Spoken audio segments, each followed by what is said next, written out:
Bapak Ibu para kadang kinasih simbah-simbah lan adik-adik, para rama suster bruder berkah dalem Gusti, sugeng rawuh wonten ing PDSK channel menika. Kados pundi kabar panjenengan? Mugi-mugi bagas kasarasan kesehatan kawilujengan tansah mengku kula panjenengan sami anggenipun nglampahi gesang ing dinten menika, lan mugi-mugi lumantar panglimbang basa Jawi waosan Injil kula panjenengan sansaya saged nggayuh iman kapitadosan ingkang leres lan mantep.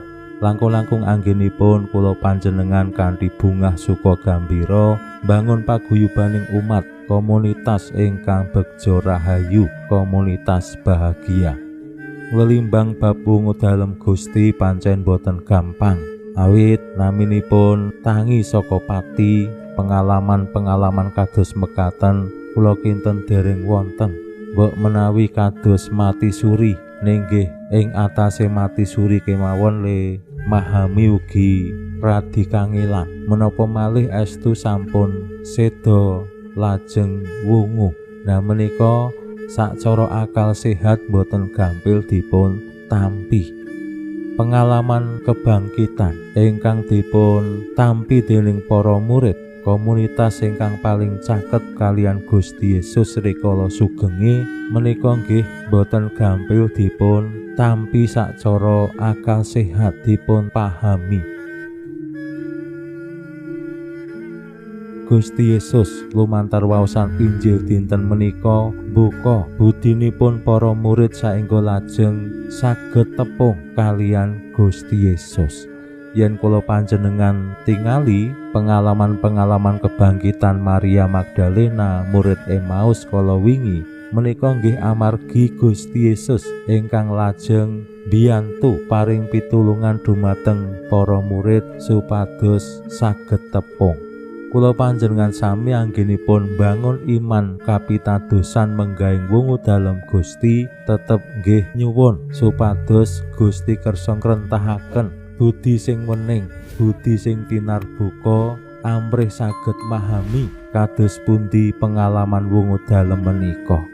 Pramila monggo kita pirengaken sabda dalem Gusti ing dinten menika lan kita wiwiti kanthi sembayang sawetawis. Konjo ing asma dalem Hyang Rama saha Hyang Putra tuwinjang Roh Suci. Amin. Suawi sami munjuk. Gusti Yesus sabda dalem Hyang Rama ingkang sampun manjalma mugi karsa ngandika dhateng kawula wonten ing asepen ing telenging manah kawula. KBKO kegiatan lan panglipur ingkang manjing ing sabda dalem kapenuwana kawula mawi roing kawicaksanan dalem. Mugi-mugi srana anggen kawula maos lan mirengaken sabda dalem kawula sansaya nunggil ing sampeyan dalem. Amin. Waosan Injil kapetik saking Injil Lukas bab 21 ayat 3 gangsal ngantos dumugi 21. Nalika samono para murid padha nyaritakake sing dialami ana ing dalan lan anggone mari pangling karo Gusti nalika nyuwil-nyuwil roti. Lagi rame ngrembug lelakon mau dumadakan Gusti jumeneng ing tengah-tengahe. Kabeh padha kaget lan wedi rumangsane weruh roh. Nanging Gusti ngandikani, "Ya gene padha mangu-mangu lan uwas atimu. Tamatno tangan lan sikilku, rak ya aku temenan. Grayangono lan buktekno, rohmono ora duwe daging lan balung, mongko aku duwe." Gusti ngandika mangkono mau karo nedahake asta lan sampeyan, nanging rehne saking bungahe lan gumune meksa durung percaya. Gusti banjur ngandika, "Apa kene ana panganan?" Gusti dicaosi iwak loh pangganan secuwil, cuwilan ditampi nuli didhahar ing ngarepe para murid. Gusti banjur ngandika marang para murid, "Ya iki maksude sabdaku, nalika aku isih nunggal karo kowe, yaiku manawa kabeh kang tinulis ing kitab Toret, para nabi lan Mazmur mula kudu kaleksanan." Budine para murid nuli tinarbuka nganti padha bisa mangerti marang surasaning kitab.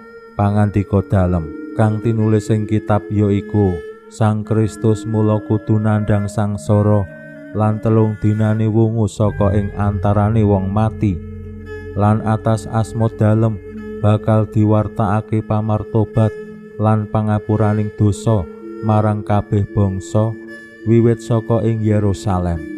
Dene kowe dadiya seksine kabeh iku mau. Makaten sabda dalem Gusti. Suwawi sami munjuk. Gusti, kawula munjuk sembah nuwun karana sabda dalem. Sabda dalem dadosa obor ingkang madangi margining gesang kawula. Katuntuna kawula sageta sabda dalem menika numusi manah ngantos tansah ngrembaka kangge nggayuh gesang ing suwarga. Amin. Bapak Ibu para kadang kinasih simbah-simbah lan adik-adik, murid 11 ingkang sami sarasean rerembugan menggayeng pengalaman-pengalaman kebangkitan ingkang sampun dipun tampi murid Emmaus lan ugi Simon sarta cariyosipun para wanita. Menika temtu dados cerita sing rame, cerita sing viral. Yen jaman sak menika mbok menawi ya dadi FYP diupload neng media sosial. Ning rikala semanten cariyos bab wungu dalem Gusti nembe kapireng dening komunitas para murid. Awit kula panjenengan kedah ngemot-emot para panguwasa injih para parisi lumantar para prajurit didhawuhi cerita sing beda. Wonten narasi kebohongan sing dadi tantangan tumraping pengalaman kebangkitan rikala semanten. Mbok menawi anggenipun para murid menika sami crita ya mung ing antarane para murid piyambak. Lan ing sakmangkih rikala Pentakosta nembe rasa semangat kendel wani menika nembe tuwuh. Saengga rikala Gusti Yesus rawuh jumeneng wonten ing tengah-tengahipun para murid, sami do mangu-mangu. Uwas atine wedi dianggep kaya weruh memedi. Nah menika sami kalian awake dhewe nggih nek wis krungu crita bab memedi, neng aula kono ana memedi, neng gereja bar ana sing diketoki, neng dalan kae bar ana sing diganggu. Nah yen awake dhewe krungu crita kados mekaten rikala awake dhewe neng gereja neng dalan sing diceritakake, awake dhewe melu wedi, menapa malih ngalami dhewe. Awit kados ingkang kula aturaken kala wau, pemahaman utawi nampi pengalaman kebangkitan menika boten gampil ditampi dening akal sehat utawi akal normal. Dereng wonten tiyang sing sampun tilar donya lajeng tangi malih.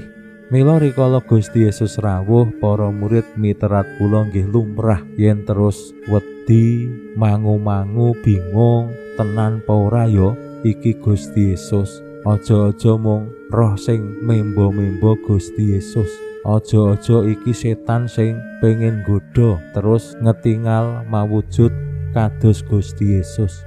Saged mekaten elokipun Gusti Yesus anggenipun tanda kutip mbuktekaken bilih panjenenganipun piyambak kanthi napa ngetingalake asta lan sampeyan dalem sing terluka, sing ana bekas dipaku merga pamentangan. Nah menika kula kinten sing penting kados pundi tepung kalian Gusti Yesus sing sejati yen dibandingke karo roh-roh sing bisa membo-membo Gusti Yesus. Termasuk wonten ing pengalaman imane awake dhewe jaman saiki nggih. Kadangkala awake dhewe angel mbedakake iki panggoda apa dudu. ampun ngantos awake dhewe terus terjerumus dawah ing dosa merga awali kaya-kaya ya ngleksanani apa sing dadi kersaning Allah, kersaning Gusti, ning wohipun malah dadi cerah sulaya. Umpamane pelayanan wonten ing gereja nggih menika lak sae, menika selaras karo kersa dalem Gusti, ning tekan ngendoni, tekan perjalanane, golek keuntungan, golek pamrih, golek kepentingane dhewe. Akhire apa? Paguyubaning umat dadi congkrah, dadi bubrah. Menika panggoda sing membo-membo kersaning Gusti. Pinuji Allah sakmenika sarta ing salami-laminipun. Salam sehat, salam bahagia, salam katentreman. Lan mugi-mugi lumantar panglimbang dinten menika kula panjenengan tansah jinangkung ing berkah dalem Gusti ingkang Maha Kuwasa, Hyang Rama saha Hyang Putra tuwin Hyang Roh Suci. Amin.